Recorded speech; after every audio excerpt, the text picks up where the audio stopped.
Tech for Seniors, episode 74. It is August 23rd, 2021.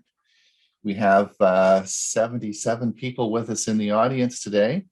Welcome, everyone, and thank you for coming. We do appreciate your being here today. I was listening to Leo Laporte this morning in his Tech Guide podcast, and he said he's at 1,822. I guess we got a little ways to go, eh, Hewie? Yep. And he's weekly, and those are weekly too. I know. So he's up to 1,822. Well, we got 74. So that's great. So for those of you who are new here, I just want to let everyone know the meeting is a Zoom meeting, but we do broadcast this meeting over to YouTube as well. So if you want to go to YouTube on our YouTube feed, you can certainly listen to the meeting, but the meeting is a little bit different.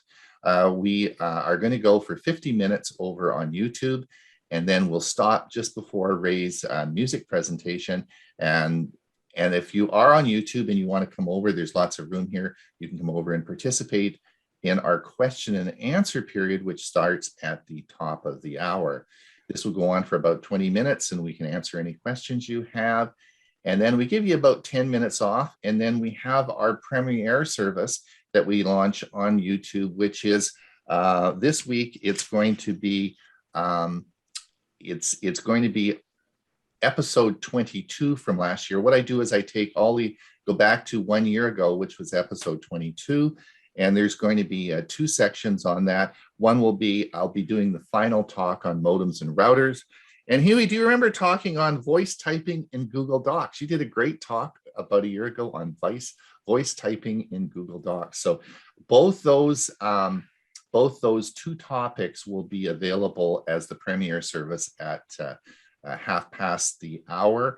And it will be, and the reason that we do this is that you can use these for your computer clubs. You can, they're chopped up. They take about, the whole thing was about 20 minutes, and they're ready for you to use, and they're indexed as going back to the original. So if you wanted to see the original episode, you can go to episode 22. You'll find all the links in our newsletter. So if you haven't subscribed already to our newsletter, please do so. You'll be seeing that coming out tomorrow. And of course, we have another show on Thursday. This week, our guest will be Ray Baxter. Welcome, Ray, for that. That'll be great to have Ray over this week. And so we're going to have lots of fun this Thursday, and people may win some prizes. So welcome, everyone, and let's welcome the staff today. Hewie, yes. What are we doing on Thursday? Tell us. We got a busy day on Thursday. Well, besides the Tech for Senior Live, after that, we have the Learning Chromebooks. And if you're not a registered registrant for the program, you do have to go online and register for it. If you received a reminder today, that means you are registered. But if you didn't receive one, then you need to go to that link that's on Tech for Senior and sign up for Tech for Senior, and then it'll immediately send you the link for the meeting, and then you'll be able to log on to the meeting on Thursday. Right, and we have that link in our newsletter and also on the website. So you can certainly do that. Please sign up if you have a new Chromebook. You're thinking about a Chromebook, whatever you're going to do. I'm going to be discussing the new Chrome OS 92 and all the new features of that. So that should be fun. So hopefully we'll see everybody on Thursday morning for that. Excellent. And Bob, there are so many leaks coming out now, and so many people, all the, T-Mobile's losing their numbers, AT&T's losing numbers. What's happening? The world going crazy? No, the bad guys are learning to figure out that, hey, you guys ain't doing a good job of protecting yourself. And anytime companies don't keep up to date and they have loose ends, somebody will find it. Open the door, they'll walk in.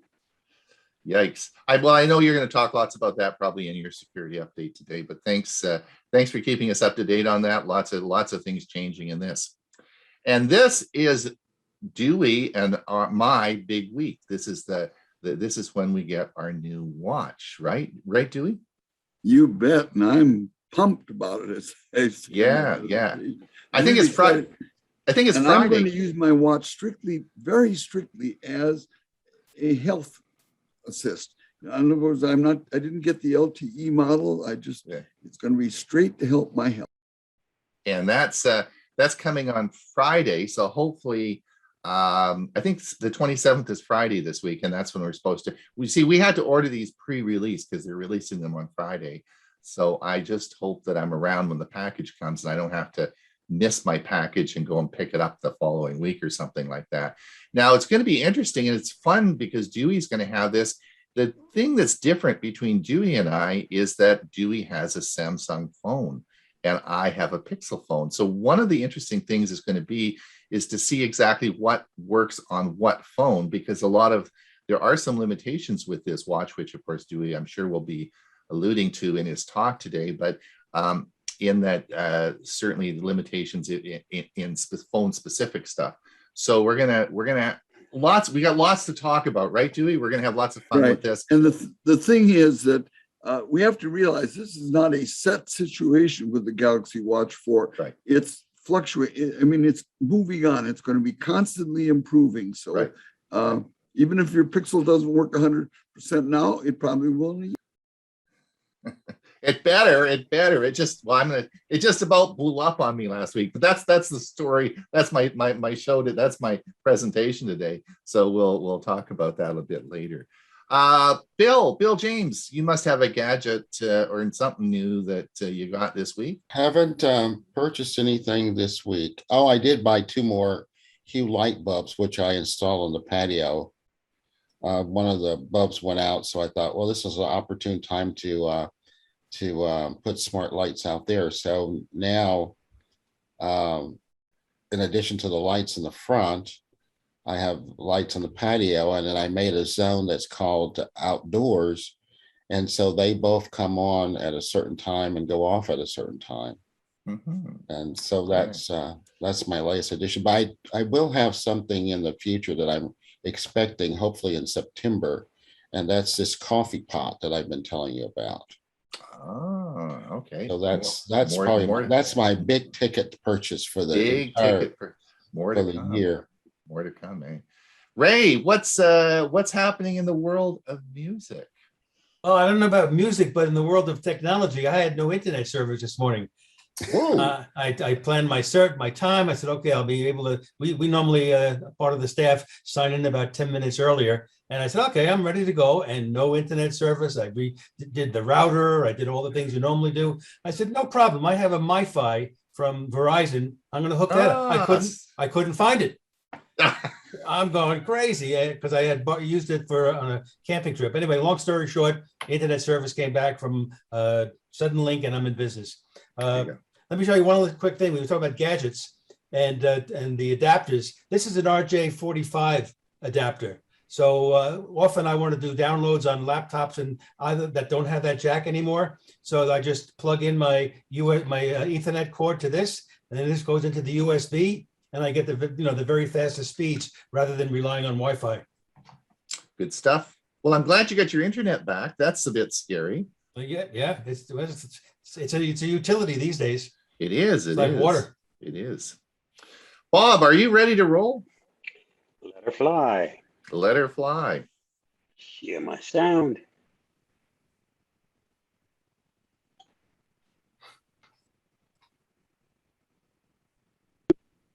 Here is the Avast Security News Roundup for the week ending August 20th, 2021. Memorial Health System recovers from ransomware. The network reported on Sunday, 8/14, that it had experienced an information technology security incident that caused it to suspend all online access across its 64 clinics, including hospitals Marietta Memorial, Selby General, and Sistersville General. Surgeries have been canceled, ambulances have been diverted, and clinic staff have had to work with paper charts. But on Wednesday, the network announced it had reached a negotiated solution and that it is beginning the process that will restore operations as quickly and safely as possible.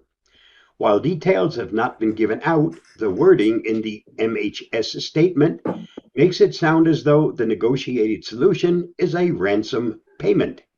Avast security evangelist Louis Carones commented, "Ransomware attacks can be devastating and the health industry is suffering from them worldwide. Sadly, in hopes of recovering their information, some victims choose to pay the ransom. This only fuels the attackers to attack more. That's why companies have to focus on other aspects besides prevention that will allow early threat detection and limit the damages. They also need to have backups to get them up and on their feet without having to pay." For more on this story, see Ars Technica. Twitter allows flagging of misinformation.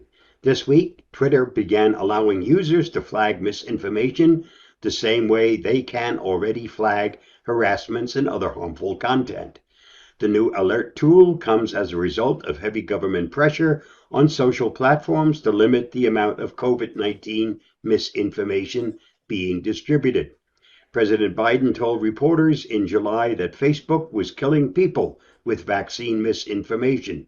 When users flag content on the platform as misinformation, they will be prompted to select whether the misleading content is political, health-related, or falls into another category. For more on this, see The Verge. A terrorist watch list with 1.9 million names was exposed online. Last month, a security researcher found an exposed Elasticsearch cluster online containing records of sensitive information for 1.9 million people, including their names, countries of citizenship, gender, date of birth, passport details, and no-fly status. One of the fields listed in the records is TSC ID. Judging by this and the other fields, Bleeping Computer posits that TSC ID refers to the Terrorist Screening Center and that the records comprised a top-secret terrorist watch list. The researchers reported the list to the Department of Homeland Security, and the files were taken down 3 weeks later. The FBI declined to comment on the matter. Survey shows data collection on the rise. Findings collected this past spring by consultant firm KPMG shows not only that businesses were growing their collection of personal data, but that consumers found data privacy an increasingly important concern. Surveying 2,000 U.S. adults and 250 business leaders, KPMG learned that 70% of business leaders said their company increased collection of personal data over the last year, while 62% of their company should do more to strengthen existing data protection measures. Another key finding was that 86% of consumers said data privacy was a growing concern for them. For more stats, see the full KPMG report. CISA warns of BlackBerry vulnerability. The U.S. Cybersecurity and Infrastructure Security Agency released an alert this week amplifying BlackBerry's announcement that its QNX real-time operating system can be compromised by a bad ALAC vulnerability, possibly resulting in a denial of service condition or having arbitrary code executed on the affected device. The BlackBerry QNX RTOS is used in many BlackBerry operations, including medical devices, factories, cars, and even the International Space Station. CISA strongly recommends that all organizations using the affected RTOS patch vulnerable system as quickly as possible. T-Mobile shares additional information regarding ongoing cyber attack investigation. On August 17, 2021, T-Mobile learned that a bad actor illegally accessed personal data. Our investigation is ongoing, but we have verified that a subset of T-Mobile data had been accessed by unauthorized individuals and the data stolen from our systems did include some personal information. Visit the T-Mobile website for more information and an offer for 2 years of free ID theft protection if you're affected. That protection is issued through McAfee. This week's must-read on the Avast blog. TikTok is pretty invasive. It knows what you're watching, how much time you're spending there, and every single search you make. And even if you don't have an account, you can still browse around. So should you care, find out in our latest What Does the Internet Know About Me installment. I've also produced a video on this topic that you may find interesting. And that wraps up this week's Avast Security News Roundup. Stay safe, stay secure, and I'll see you again soon. Bye-bye. Thanks, Bob. Just to let everyone know that in the newsletter tomorrow, in Bob's article, just below his article, is a list of all his, is a link to the playlist of all his security news articles. So if you want to look something up, you just click the link and it will, all the articles will be there. And that's in the newsletter tomorrow, just under his section. All right, we are going to, I'm looking forward to the next, Dewey's next talk is all about the watch, which we're going to be, of course, talking lots about this, this week. So let me just share my screen and we'll see what, we're going to learn something. Good morning, friends. I'm Dewey, and my Tech Talk story for today is smartwatches. A new day is dawning. Yes, a new day in smartwatches is dawning, both in iOS and Android. Smartwatches are multifunction wearables that have sensors for measuring body information that's mostly related to health and sleep, but typically have other capabilities as well. Dieter Bohn at TheVerge.com says it's tempting to treat smartwatches as medical devices and diagnostic tools, but they're not ready for that yet. And I remind you, nor are these devices FDA approved. However, the electrocardiogram function on a few smartwatches has received FDA approval. Currently, the top selling smartwatches with ECG electrocardiogram approval by the FDA are the Apple Watch Series 6, Fitbit Sense, and Galaxy Watch 3. FDA approval of the newly released Galaxy Watch 4 is pending and expected soon. That other sleep and health functions of smartwatches don't have FDA approval is by no means an indication that they aren't valuable to wearers. Functions like the number of steps walked, heart rate, and blood oxygen saturation may each have value to users so long as they accept the readings as approximate and keep everything in perspective. Without question, the current and very popular Apple Watch Series 6 is the elephant in the room in smartwatches. Alex Allegro at PocketLint.com reports that a newly revised Apple Watch Series 7 will be released as early as the middle of September. It'll be the first major redesign since Apple released its first smartwatch, that was Series 4, and rumors are now buzzing everywhere about how fantastic it's going to be. We had lunch recently with an older lady who was wearing an Apple Watch Series 5. I asked her what she values most about her Apple Watch. There was no hesitation. She replied, "It's the fall detection." She hasn't been well, and I know she appreciates that. Though I'm an Android guy, I was absolutely blown away by the Apple Watch's sophisticated and comprehensive fall detection capabilities. For example, it will sound an alarm, and if you're alert, present you with several options. If you're not able to respond, it will contact your iPhone to call emergency services. I'm happy to say that Galaxy Watch 4 will have fall detection as well. Little information has been released so far, but you may expect that it'll have a fall detection accelerometer sensor and app at least as good as its very lauded predecessor, the Galaxy Watch 3. Brian Heater at TechCrunch.com said last Friday, just 3 days ago, that the recently released Galaxy Watch 4 is one of the few smartwatches that can truly go head-to-head with the Apple Watch 6.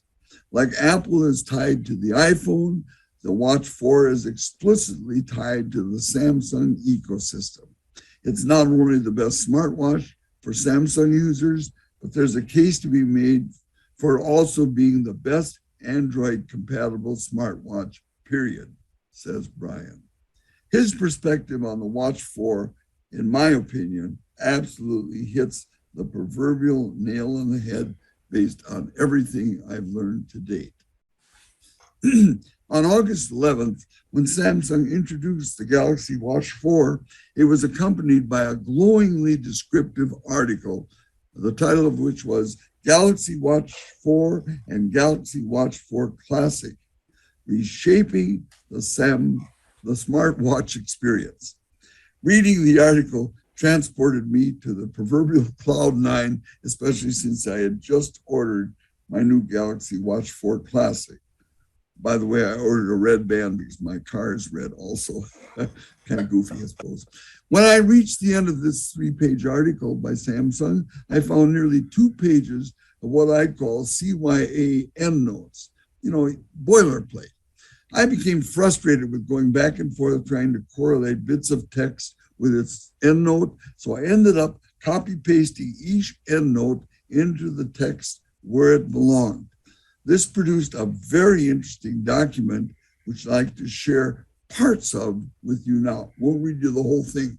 Remember, this is Samsung's text with the endnotes, which I inserted, and highlighted.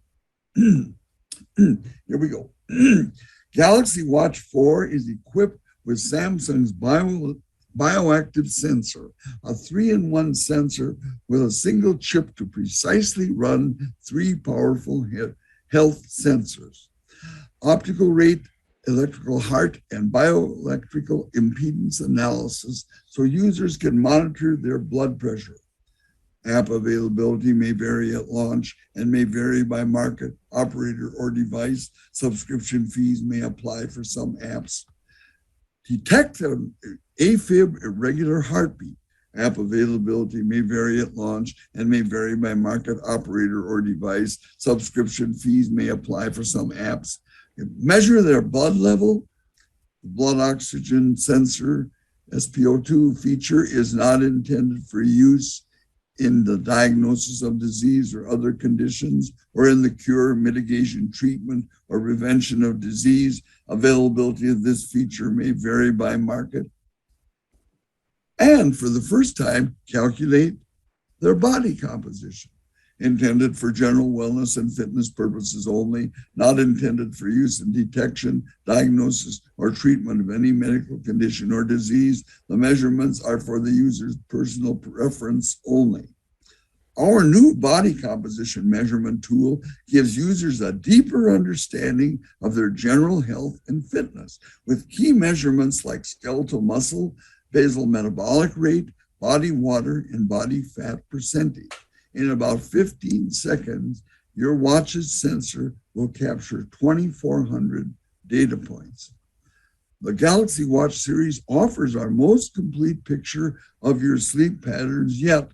Intended for general wellness and fitness purposes only, not intended for use in detection, diagnosis, or treatment of any medical condition or disease. The measurements are for the user's personal reference only. Please consult a medical professional for advice. Requires Samsung Health app version 6.18 to view history. Your compatible smartphone detects the sound of your snores. To record your snoring, wear your watch while you sleep, and place your phone on a stable surface near your head, such as a nightstand, with the bottom of the phone pointed towards you, while your smartwatch measures your blood oxygen level when you sleep. The blood oxygen SpO2 feature is not intended for use in the diagnosis of disease or other conditions, or in the cure, mitigation, treatment, or prevention of disease. Availability of this feature may vary by market. With Samsung's brand new One UI watch and Wear OS powered by Samsung, we've made the smartwatch and Galaxy experience even more seamless. With One UI watch, compatible apps are automatically installed on your watch when downloaded on your phone. Limited to watch compatible apps downloaded via Google Play Store. Available after connecting your watch to a smartphone. Requires the latest version of Google Play Store on your connected device. Built by Samsung and Google, Wear OS lets you tap into an expansive ecosystem right from your wrist with popular Google apps like Google Maps and beloved Galaxy services. Availability may vary by market, operator, or device. Galaxy Watch 4 boasts the first 5 nanometer processor in the Galaxy Watch with a 20% faster CPU and 50% more RAM. Samsung's eSIM technology enables users to leave their phone behind, knowing their smartwatch will automatically sync up and fill the gap. LTE Watch 4 series only models. Standalone voice calling and text messaging requires initial pairing with an eligible Android 6.0 or later smartphone with qualifying plan. Please check your smartphone carrier regarding qualifying plans. Standalone functionality limited if paired phone is not powered on or connected to a wireless network. A reliable battery is essential to a smartwatch. A Watch 4 series smartwatch can have up to 40 hours of battery life. Actual battery life may vary and depend on usage conditions such as function settings, playback file type, and Bluetooth signal strength. And when you need more juice quickly, 30 minutes of charging provides up to 10 hours of battery. Now this ends the excerpts from the Samsung article. The new Galaxy Watch 4 Classic I pre-ordered is expected to arrive in about a week, and I admit to being really pumped about it. Like most people, I'm very proactive about my health and believe this extraordinary instrument will prove to be valuable in helping me maintain my presently good health. You may recall that I had a stroke nearly 4 months ago. I thank God that my recovery since has been nothing short of a miracle. I still have physical deficits, but feel this 87-year-old kid still has some good years left. Well, that's my Tech Talk story for today. And God knows I'm sticking with it. Thanks for watching. Stay safe, and the good Lord willing, we'll see you next week. Dewey, that was great. I think that lots more articles to come about this this Watch 4 that we're going to be seeing.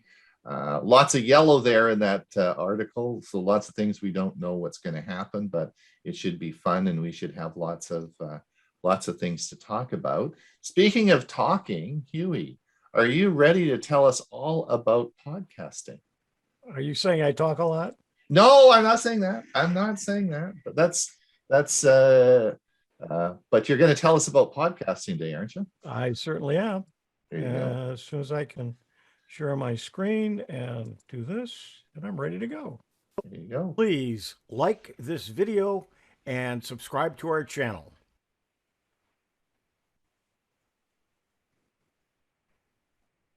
Podcasts, the series. This is part 1. What is a podcast? I'm Hewie Poplock. This is part 1 of the series. Part 2 and part 3 will be over the next several weeks.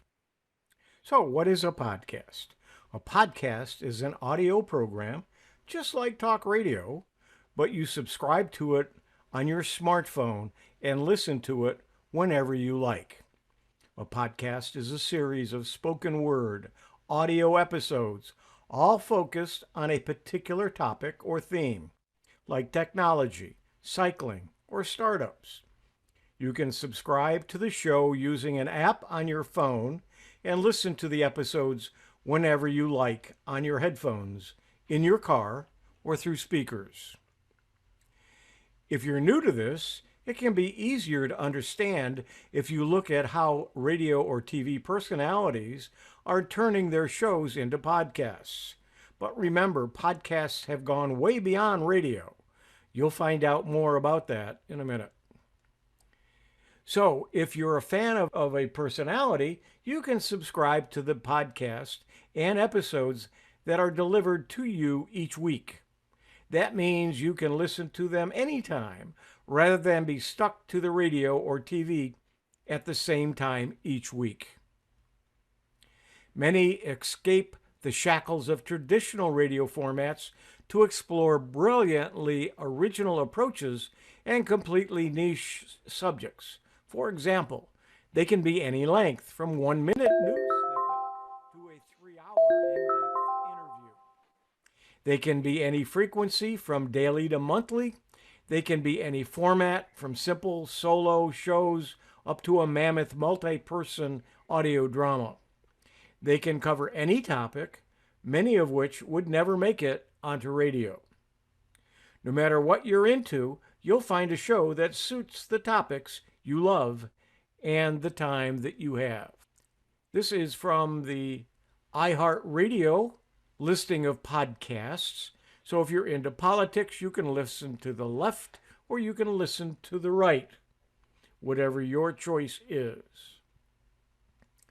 Or if you follow entertainment, it can be anything from Dr. Oz to some technology stuff, to the humor of the Ron Burgundy podcast, to On Air with Ryan Seacrest, or Nikki Glasser podcast, and even questions and answers from Minnie Driver.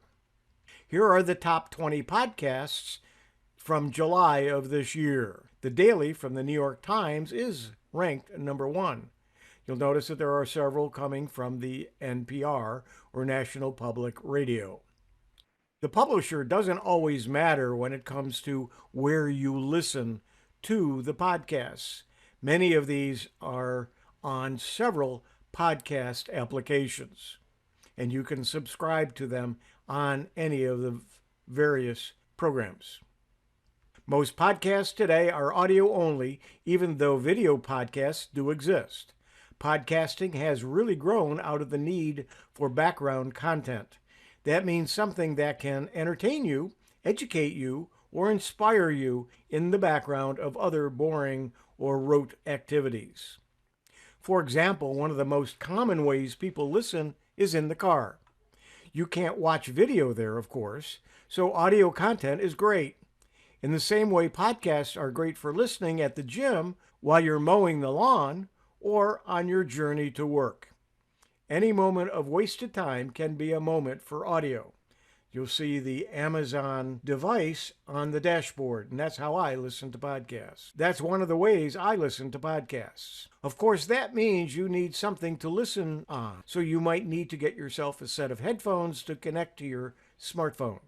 Otherwise, connect up to your car via Bluetooth, or start listening on the Amazon device or other smart speakers. When you listen to a podcast, you'll discover that many of them are quite familiar. You'll have heard similar types of content over the years, from radio to a TV talk show.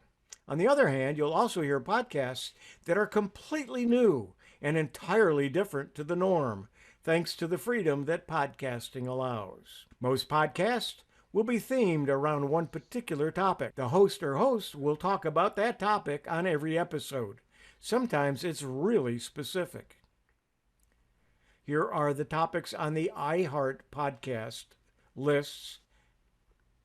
Each episode is normally run by 1 or 2 regular presenters talking about that subject, and they'll often get outside guests on to contribute or to be interviewed. A lot of podcasts are really simple, just a few friends chatting about something they're all really passionate about, like movies, knitting, or running a business. But some are really polished and super professional, including theme music, sound effects, and professional editing and more.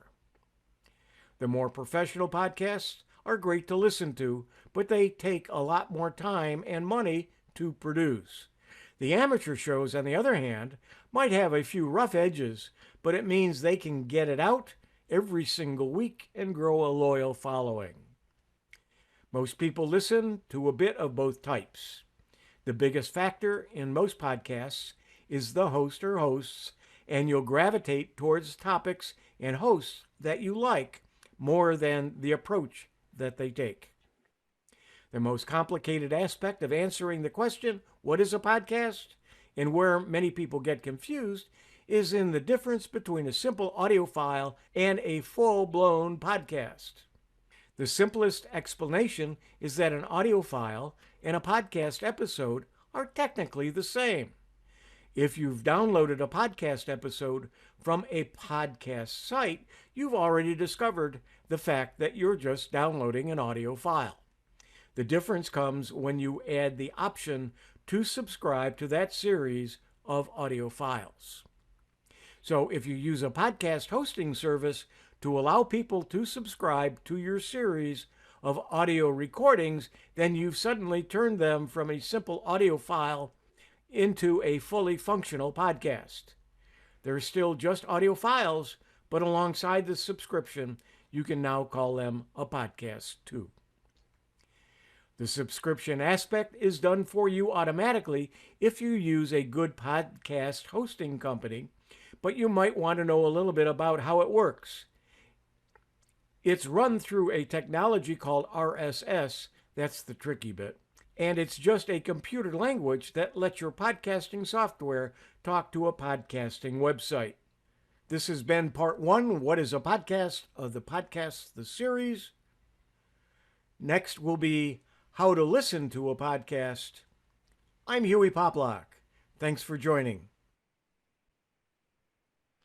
There you go. Thanks, Hewie. That was really good. I listen to a lot of podcasts. As I mentioned earlier this morning, in the morning I listened to Leo Laporte and his Tech Guy talk. So lots of podcasts. So I'm interested to part 2. Yeah, that'll be great. Thanks so much for doing that. All right, we're going to move on now with something I have for everyone. This is a personal thing that happened to me, so I made a little video about it, so I wanted to let everybody.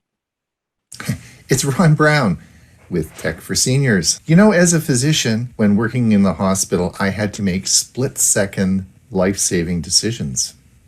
This last week, when I noticed my Pixel 3 had a swollen battery, I had to make a very quick life-saving decision.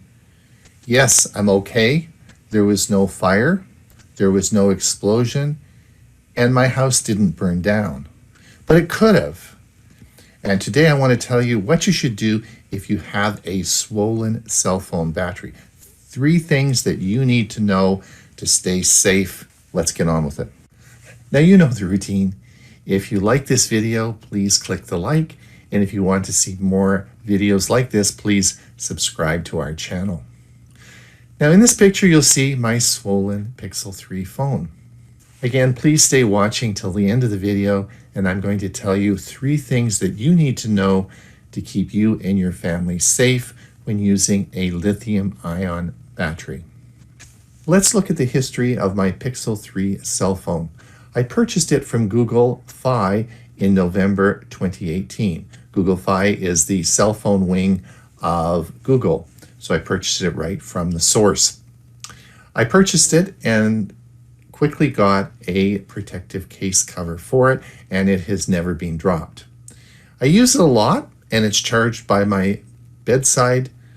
It's charged with a Pixel wireless charging stand. The important thing for you to know is that my phone was working just fine. I had no idea that this disaster was about to occur. But there were some clues. Let's look at some of them. About 2 months ago, I noticed that the volume control on the right side of the phone didn't work.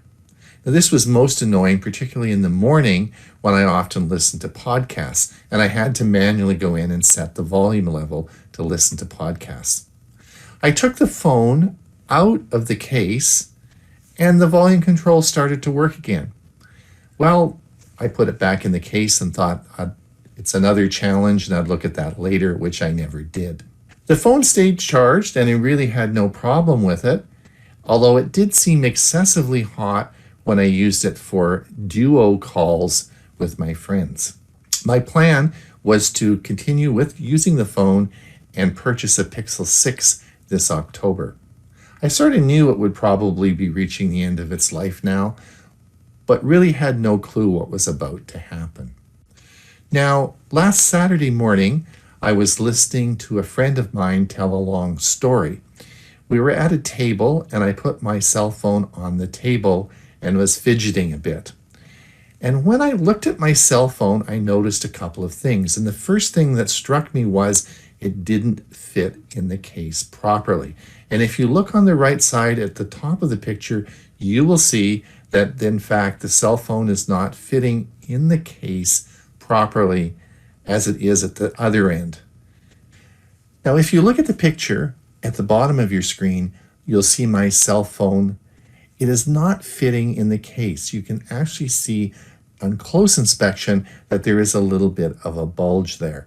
The other thing that you can't see is the phone didn't sit flat on the table in the case. So there's a couple of clues here that would make you suspicious, and it did, and that is how I discovered this. But the point that I'm making here is that the case will often conceal the swelling. And if you look at the picture at the top, the problem is obvious. You'll see that the back of the phone is quite swollen, and you'll start to see that the battery cover is coming off. And this became very apparent when I took the phone out of the case. Now, the other thing that you should know is that in some phones, the battery is at the back of the phone. And this makes it very difficult to see the problem when it's in a cell phone case. And that was certainly the case with my Pixel 3. Now, in the bottom diagram, this is an iPhone that has a swollen battery. It's much easier to see because the swelling occurs at the front of the phone and wouldn't necessarily be hidden by the case. So remember, some phones have the battery in the front, some have the battery in the back. Well, what explodes? Well, phones don't explode, but lithium-ion batteries do. Explosions, fire, and personal injury are all on the increase as we use more lithium-ion batteries. Remember, lithium-ion batteries create intense heat with the fire and are not extinguishable by water. Fires often occur while charging. And remember, I'm not singling out my Pixel 3 as a big problem because all phones are susceptible to this. In fact, there were 20 phones ahead of mine when I was getting a new battery put in of all makes and models. So why does this happen? If you look at the picture in the bottom left, you'll see my swollen lithium battery and what a normal lithium-ion battery should look like. If you turn my battery on its side, you'll see that in fact you can see how swollen it was. Each battery has different electrodes and the charging speed may be too fast. The chip on the phone that monitors the charging level can fail.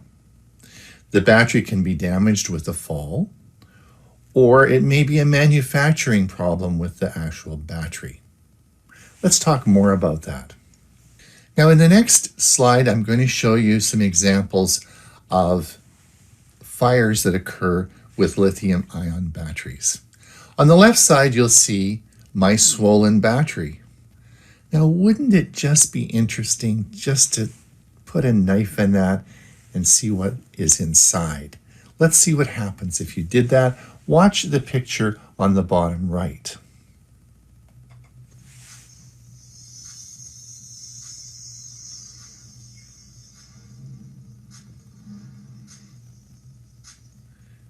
Fire, explosion, and injury. Yes. Let's have a look at the next view. Now I want you to pay close attention to this next video clip. It's at a cell phone counter and someone is looking at a battery. And watch what happens. It happens very quickly.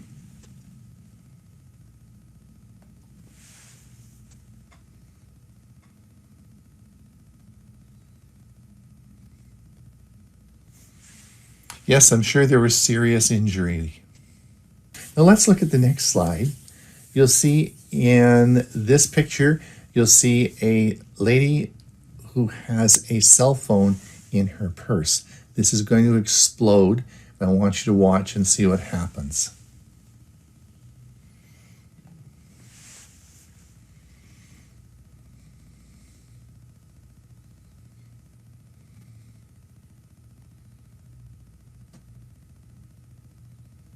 Now, can you imagine what would happen if she had that phone up against her ear or under her pillow at night?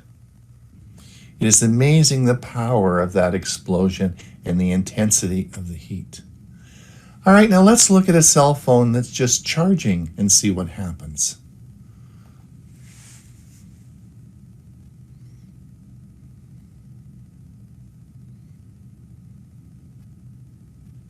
Quite an explosion.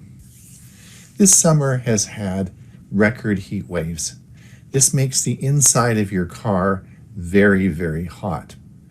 One of the tips you can have is just don't leave your cell phone charging in your car. This can have big consequences for your battery.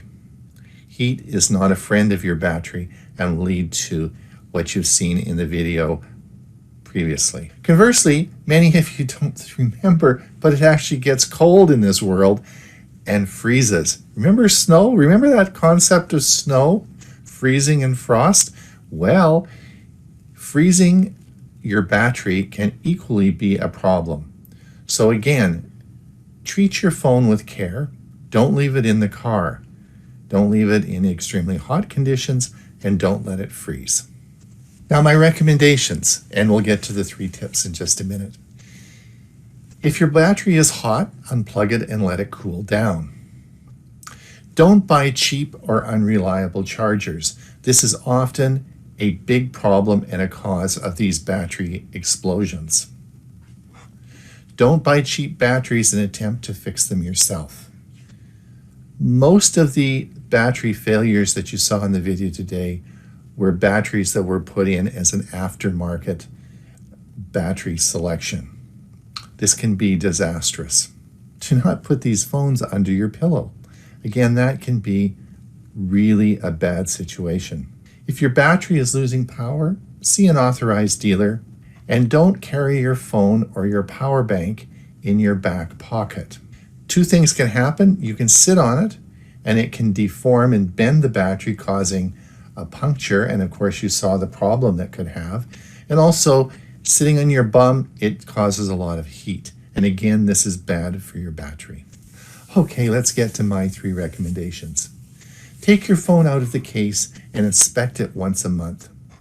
Lay it on a table, see if it lays flat. Look at it sideways. I missed the clue on my cell phone, so it's important that you do this once a month, or if you have any problems with your cell phone, do it more frequently. Once you identify a swollen battery, get immediate help. This potentially is a very serious problem, and you should not charge the phone again once you have identified a swollen battery. The battery has a potential of fire and explosion, which could cause serious injury and burns to yourself, or even burn your house down with loss of life. If you do purchase a new phone, please make sure you don't put the phone in a drawer and just leave it. Once that battery is swollen, it is a potential bomb. You need to have that safely disposed of. And last, the 3rd recommendation is never attempt to change the battery yourself. This is a very dangerous situation, and please leave this to a reputable, certified expert. It's Ron Brown with Tech for Seniors. Thanks for watching. Please remember the like and subscribe. If you like the video, click the like. And if you want to see more of these videos, please subscribe. All right. So that was it. Maybe there'll be some questions in the question and answer. We'll certainly have be able to talk about that. Right now, I just want to say goodbye to our friends over on our YouTube channel. We'll be signing off as Ray is getting ready to start his presentation. Let me just get us signed off here. Ray, are you ready to roll? Yes, sir. There you go. I think you were signed off now. Let's go Okay. for it. All right, today I'm going to talk about pop singers from the 1950s. Most of the, despite the birth of rock and roll, let me start it off. In the 1950s, there were many an established pop singer who continued with successful musical careers. These, though, were mostly supported by older Americans at the time. We all remember names like Nat King Cole, Patti Page, Tony Bennett, Joe Stafford, Doris Day, Eddie Fisher, Rosemary Clooney, Dean Martin, to name just some of them. At the time, it seemed doubtful that any young singer would be following in the steps of these music icons of their day. But there are two that come to mind for me. Bobby Darin was born Walden Robert Casaudo in 1936 in East Harlem, New York City. Now, this is an interesting aspect. Only 5 years before his death in 1973, did he learn that the woman who raised him as his mother was actually his grandmother. And it was his older sister who gave birth to him when she was only 17. Now, Darin's first two songs, Splish Splash and Dream Lover, were in the rock and roll vein, but he wanted to take a different path. So his next release, one that I think we all know, Mac the Knife, was the song that changed his musical direction to that of a pop singer. It reached #1 on the charts for 9 weeks and won the Grammy Award for Record of the Year in 1960. Darin then went on to set attendance records for his live, and I call them crooner, shows at the Copacabana nightclub in Manhattan, as well as the major casinos in Las Vegas.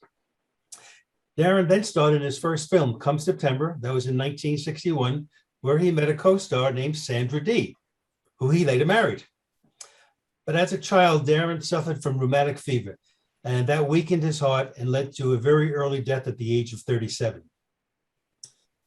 And then we have Connie Francis, born Conchita Franconero, and she was born in 1937, Newark, New Jersey. Her big musical breakthrough was when she was hired to record the vocals so Tuesday Weld could lip sync them in the 1956 movie Rock, Rock, Rock, copy of which I have. Connie's early recordings for MGM Records were not successful. And in fact, the last song, I think she had a 10-song contract. The last song to be recorded under that contract was Who's Sorry Now? And thanks to a Dick Clark introduction, the song went on to sell over 1 million copies in 1958. And for the next 4 years, she was voted Best Female Vocalist by American Bandstand viewers.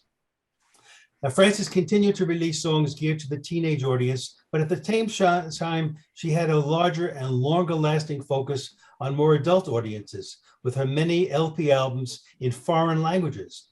This allowed her to become an international recording star. Her first album in 1959, Connie Francis Sings Italian Favorites, continues today as her most successful. She has also released albums in several other languages, most done phonetically, cementing her popularity in the worldwide adult contemporary music genre.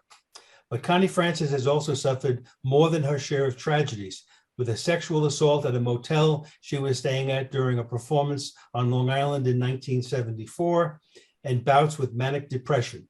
Hopefully that is all behind her, since as recently as 2010, she appeared at the Las Vegas Hilton in a show billed as the Grand Divas of Stage. Now here's my trivia for the day. Bobby Darin started his career as a songwriter for Connie Francis, and with that developed into a romantic relationship. So here's today's clip with them both of them singing on the Ed Sullivan Show. So let me make one, and there we have it. Wow, they looked young. So listen, did Bobby Darin write Mac the Knife?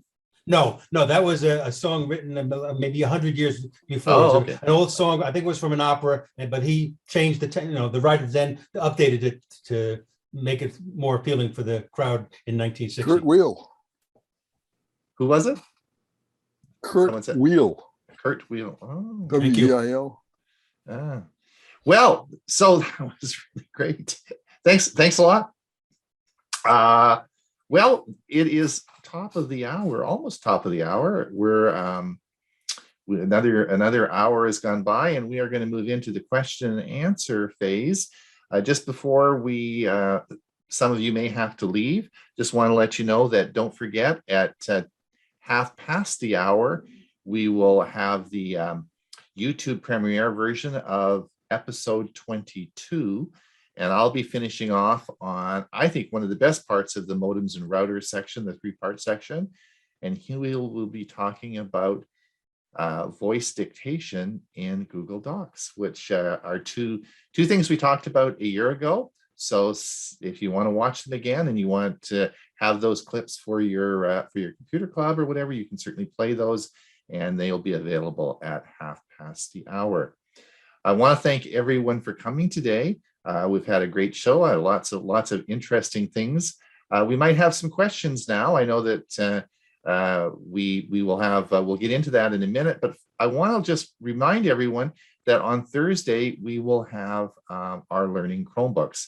And Hewie and I will be doing that. I'm sure Bob will be there. We'll have the gang, and we're going to talk about learning Chromebooks. So if you want to learn anything about Chromebooks, you have some questions, you just want to come along and see what Chromebooks are all about, please come.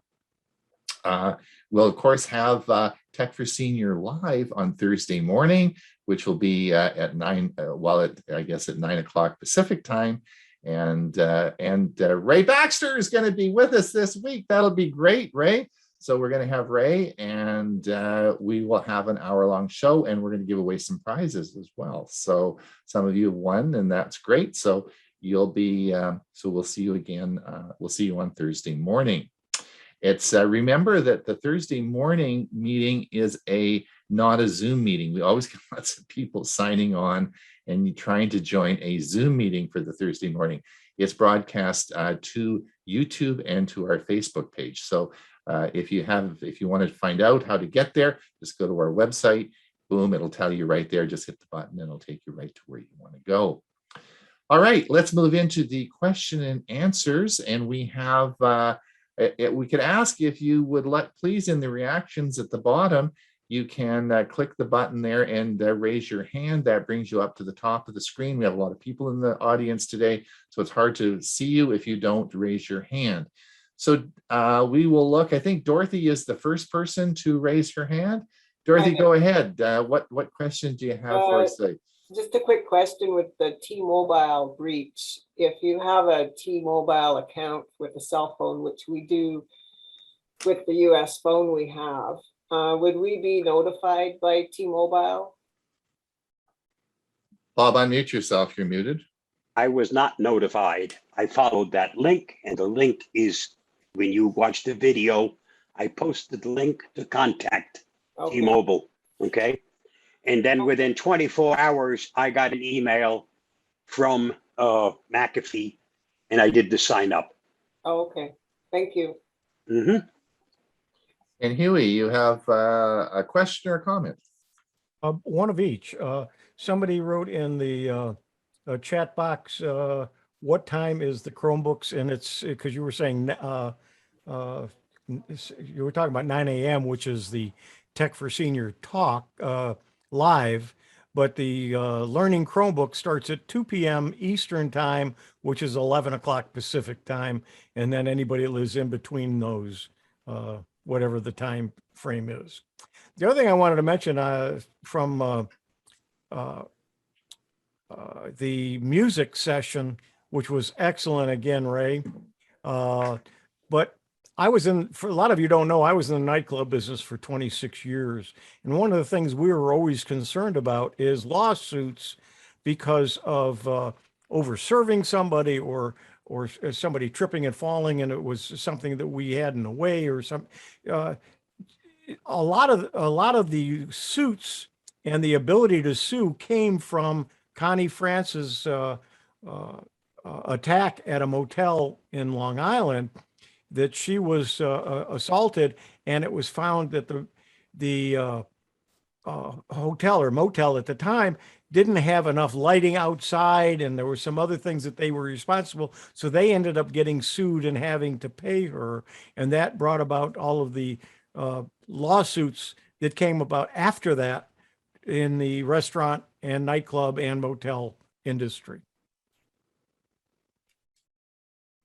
Yes, yes, lots of changes occurred, eh? Yes.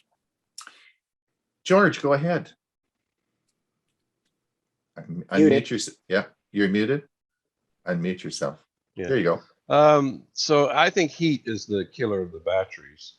And these cases that cover the back keep that heat in and don't allow it. So I started to build my own cases. This is an example. And when I charge it, I always put something underneath it. So the back is always away from the back. I put a little eraser in there just to give it space. And the other thing is this fast charging. If you are not needing fast charging, I'm not sure that you should be running it, because I think that adds the heat when it's charging so rapidly. So if you're going to get a case, get one that doesn't close up completely and keep the phone bound with its heat inside. And that's my comment. Right. And I think that the comment about fast charging is an interesting one. I know on the Pixel phone line, the engineers have designed fast charging, fast wireless charging, in fact, into the system. And this is designed with the phone and the battery in mind, as long as you're using a Pixel charger. And one of the big problems that you see is people, when they buy cheap chargers on Amazon, and there's a lot of real cheap wireless chargers out there, and you really don't know if they're paired to the phone and doing the proper monitoring with your batteries. And a lot of the fires that occur with cheap chargers that are not designed to be used with that specific phone. So I think that's another issue that you have to be for sure. And like I said, I agree 100% with you, George, on the heat. Keep your phone out of your car. Don't charge it in your car. For sure, don't put it under your pillow at night when you're going to sleep. And keep it out of your back pocket. Everyone sticks it in their back pocket, which of course can damage it. They can bend it, and it can certainly add heat to it. So yes, stay away from heat. Heat's bad stuff. Bob, don't put it on your dashboard either. Yes, yeah, for sure. Bob, go ahead. I think you're next. Or is it? Sorry, I guess it's Detlef. Sorry, Detlef, you're next. Okay, Ray. I grew up in Germany. And as a kid, Connie Francis had a number of hits here, and she was well known. And when I first came to the US, I was amazed that she was a star here too. Oh, really? How about that? Yeah. I thought she was German. Yeah. Now, how was her German? Because I understand she did most of her singing phonetically in foreign languages. She was very good at it. As a matter of fact, I was just cleaning up my my CD collection, and there were songs in there by Connie Francis, and she spoke like she was German. She did it very well. I did not know that she had Italian hits too. As a kid, I thought she was a German pop star. Thank you. Yeah, very, very interesting. Yeah, but she wasn't German background, was she? No. Italian background. Okay. Interesting. Bob, just before we get to Carl, Bob, did you have a question or a comment? I thought you had your hand up. Yeah, I did. Hewie was speaking about podcasts today. Right. We do a quick little share.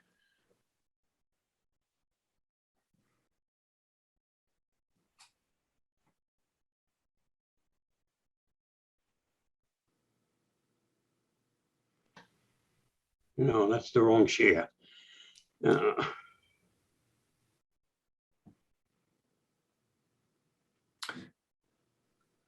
For those of you who don't know, Bob has his own podcast on security. So his security feature is available by podcast that you can see. So this is the video, or a vlog, which is a video blog. And that's part of what is offered in Google, YouTube. There's also the podcast. And I've run this now for quite some time already. And I put it through Anchor, and Anchor in turn puts it through many, many other places. So if you look down here, you'll see these are all the different places where my podcast is available. Needless to say, it has to do with cybersecurity. So And anybody can do a podcast. I'll be talking about Anchor and some of the other ways in which you can start your own podcasts. Thanks, Bob. Carl, go ahead. Yeah, I wanted to mention to Bob that I tried on my Android phone to find Unblock Origin, and apparently it's not an Android app. And you block, not unblock. You block. Oh no, I'm sorry. You're right. I misspoke. I typed in uBlock Origin, and it I guess it's comes up with the most popular similar apps. The one that's free ad block. It's called Brave Private Browser. It had the highest hits of 4.7 million. That is a browser itself. Okay. Whereas an ad blocker is simply something you add to your current browser. Well, when I did, an ad blocker. Yeah, I went to my Android Play Store and typed in uBlock Origin, and it doesn't have it. It came up with alternatives, but regardless, the other thing I wanted to say to Ray was, when I was younger and I graduated from high school in '58. And Connie, and of course, and Frank Sinatra all were really my favorites. And it was always amazing to me was to learn that their names that they had, their stage names were not their real names. Yes. Absolutely.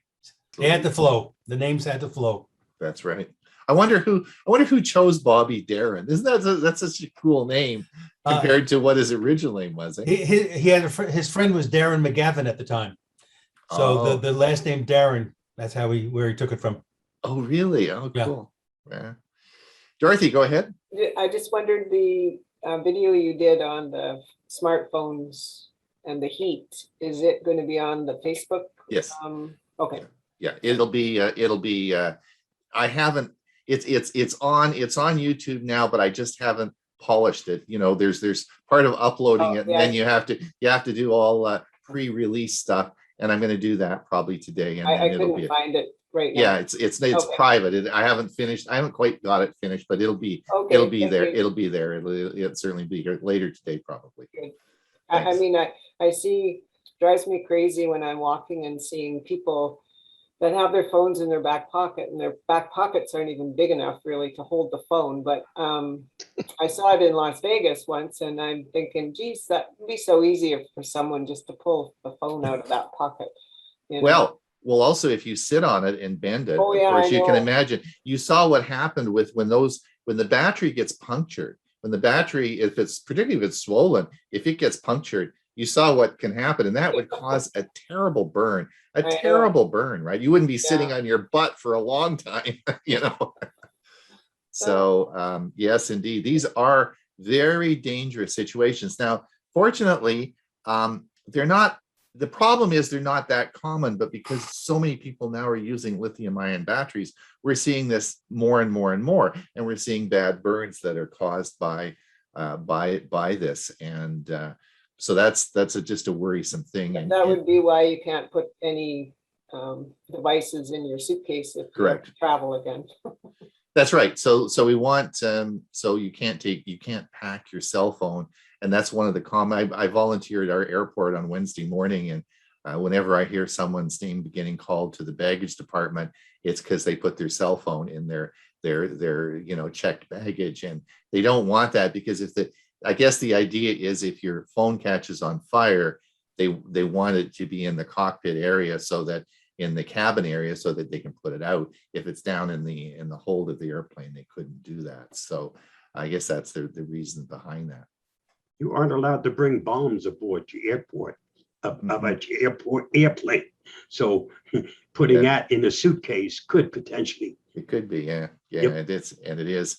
And it's amazing how the other thing I really wanted to stress in that video was how urgent this system is. This condition is. We see a lot of people that think, well, I'll just continue with my swollen battery till the Pixel 6 comes out and I'll get it in a couple of months. that's a bad decision to make. This is an urgent thing that you need to have dealt with right now, and you need to see a professional that will take that battery out and replace it for you, not leave it at all. It's an urgent thing you need. And I see so many people who just don't get it. Plus it's also difficult in cases to see. I mean, I'm sure that battery had been swollen for a while, and I felt really awful when I took it out and saw it. Oh my gosh, and because I never looked. And so you have to take it out and look. You have to take it out of the case and look and inspect it and see if there's swelling there, because your phone may be working totally fine. There's nothing wrong with your phone, and it might be working fine. Now, I think in my case, when I had taken the phone out earlier, when the volume switch didn't work, I'm sure that I just didn't look at the side of it and look that carefully. And I'm sure the reason the volume switch didn't work was because the back was swollen and was pushing it forward, and the switch it wasn't making contact. I'm sure that's what was happening. So I needed to be more careful and watch this, so that because that could have been a serious problem. Yeah, just because your phone battery does expand doesn't mean you're going to have a fire, but the possibility is there. And I've had a couple of instances where my batteries have expanded and I didn't realize it, but the phone cut off every once in a while. And if I just touched the phone, all of a sudden it started working again. And when I started looking at it, wow, I had a big space in there. It had really expanded a lot. So I immediately took it into a store and had them change the battery out. And that's all they had to do. But yeah, if it catches fire, there's not going to be any fixing it, and you never know what's going to happen. But there are signs, but sometimes we just don't realize that they are signs. And once the fire starts, you're going to get seriously injured, and you can't put the fire out with water. Putting water on it isn't going to work. So you can't get it out. So usually leads to very serious burns. And unfortunately, a lot of teenagers who put the phones under their pillows at night, they're listening to the music when they go to sleep, get serious burns with this too. So, you have to be very, very careful. Betty has a question. So go ahead, Betty. Yes, you said water doesn't put out the battery fire. What does put out the battery fire if you've got a fire? Well, you have to suffocate it. So usually it will, what will probably happen is it will burn itself out pretty quick, as you saw in those videos. Once the accelerant got burned through, it left. But I guess you have to smother it. It's unlikely you'd have a chemical fire extinguisher, right, that you could use on it, but you'd have to pat it with something else. Will not baking soda do it? Yes. Well, if you have baking soda, I guess maybe it would, but if you're out hiking and it blows up, yeah, I mean, you can have biking. I mean, who has baking soda right there where you're going to use it? That's the problem. In the examples I gave you with the lady in the purse, that could have been a disaster. Throw dirt on it. Yep, throw dirt on it. Sure. Yeah. Yep, but water isn't going to put it out. Bob, go ahead. Betty, did that answer your question? Did that answer your question, Betty? Is that okay? Yeah, okay. Bob, go ahead. The question was asked before we started about the combination of Avast. Oh, yeah. And well, it's no longer the same company. It's Norton LifeLock is the company. And that is a merger, and it is supposedly a friendly merger. Google, Apple, and Microsoft have all stepped up to the plate, and they offer pretty darn good protection on their devices, respectively. So if you have a private company, and of course Avast and Norton, they're private companies, if you still want to stay in business, you better have something that you can sell that is better than what's already being offered free to everybody. And this is a combination of the best technology of both that hopefully will keep those two companies together stronger and offer better protection. And I've been told there will still be a free version available even after the merger actually happens. And the merger won't happen until the first quarter of next year. I hope that answers the questions. I have also immediately, when this came out in the paper, my first question was, how does this affect me? Because I'm doing presentations, and of course, it's Avast that's paying the bills. And my answer came directly from the CEO of Avast. It in no way affects you at all. Nothing changes. So, as I said, this will be just simply, just as Avast and AVG merged in order to combine, have a better product. This is now another combination of the two companies, and together both have their strength, and you combine them, you have a stronger product. Thanks, Bob. Bill, did you have one last question, a quick one for us? Let me unmute. Right, we can hear you. You just muted yourself. You just muted yourself. Can you hear me now? Yes. I can, yeah, go ahead. Yeah, are there any apps that will tell you that your phone is getting too hot? Well, sort of. There's a battery management in depends on your phone, but in the most of you may or may not know, but if you go to the settings in an Android phone and also an iPhone, you'll find a battery management. There's a whole section on battery management where it will give you all that information, and you can set up a whole bunch of parameters in there, and it all has to do with the battery management with your phone, and that's a setting in settings in your cell phone. Thanks. I'll take a look at that. Have a look at that. Most people don't know about that, but it's there, and it's there.